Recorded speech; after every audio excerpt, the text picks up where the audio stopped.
Is TV18 and you're watching CNBC-TV18.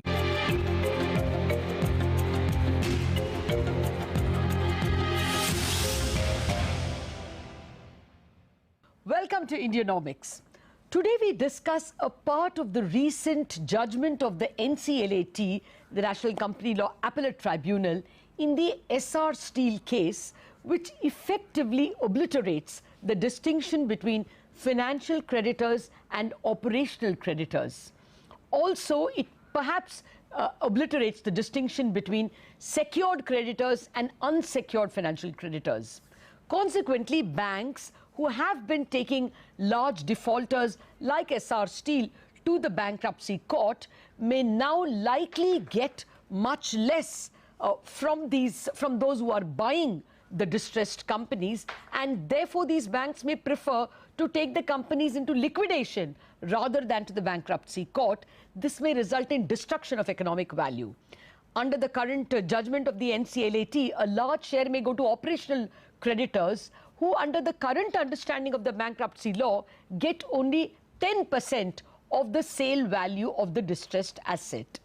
To check whether this is the way the law ought to be understood, and if yes, what may be the consequences, I'm joined by Shardul Shroff of Shardul Amarchand Mangaldas, Bahram Vakil of AZB and Partners, VG Kannan, the CEO of Indian Banks Association, and Sunil Srivastava, former Deputy Managing Director of the State Bank of India, who was in charge of stressed assets. Gentlemen, welcome to the show. Well, first, let me start with you, Shardul Shroff. Is my understanding of the judgment correct? Can you give me the key takeaways from the NCLAT judgment in the Essar Steel case?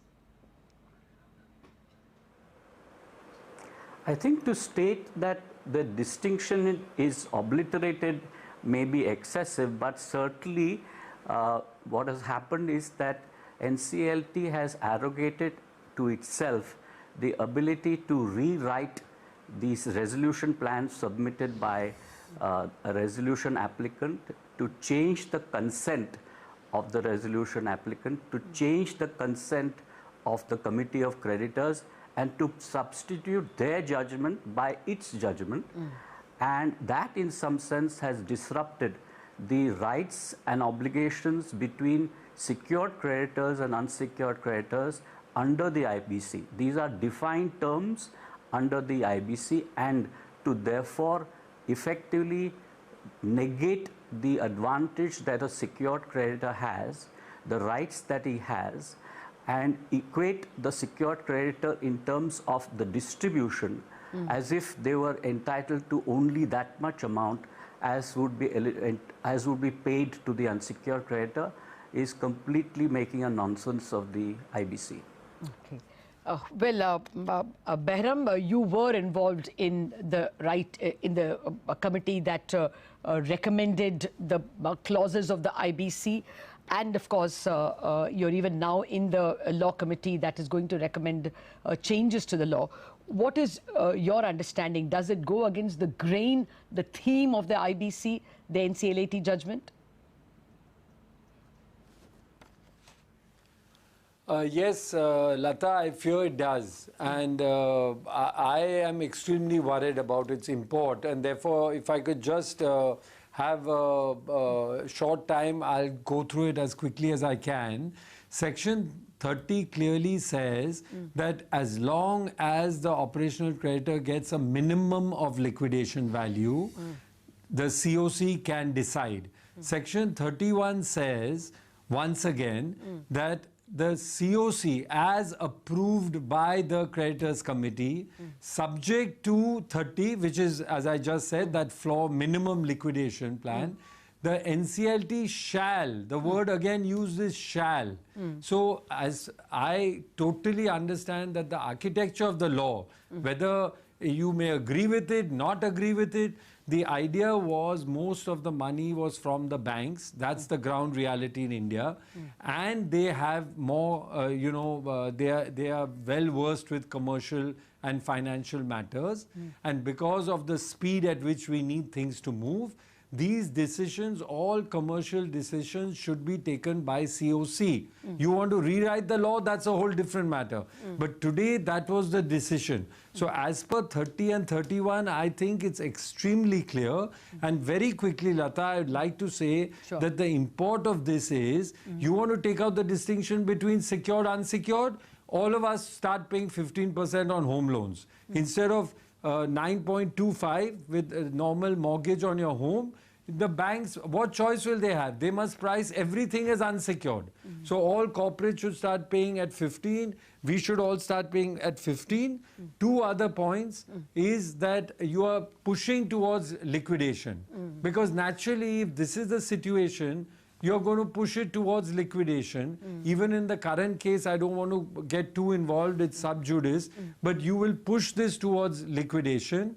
And the last point is, even in that ease of doing business ranking, where we have made so much headway, it clearly says protection of secured creditors is a clear point of contention. So you cannot, I mean, it's the most core basic principle of banking.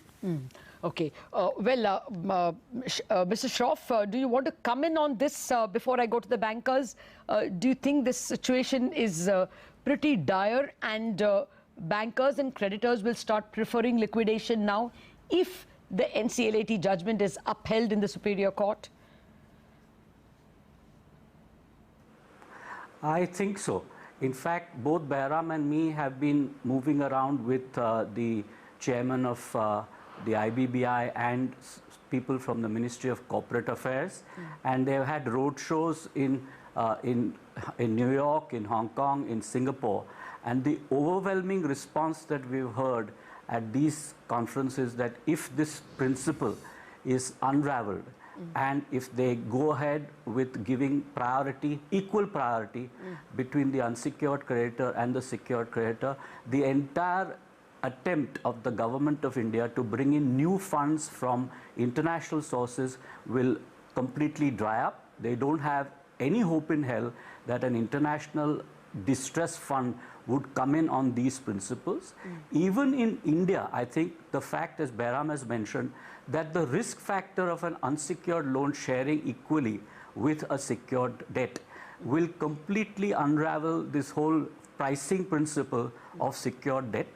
And the fact that your secured debt has a lower rating, lower pricing, and an unsecured debt has a higher pricing in terms of interest will be obliterated, and that's going to cause untold harm to the banking sector and will create the reluctance in the banks to actually get into schemes or get into plans where they would want their rights specified and a right to resile from the consent that they have given if they do not get a approval of the NCLT or the NCLAT.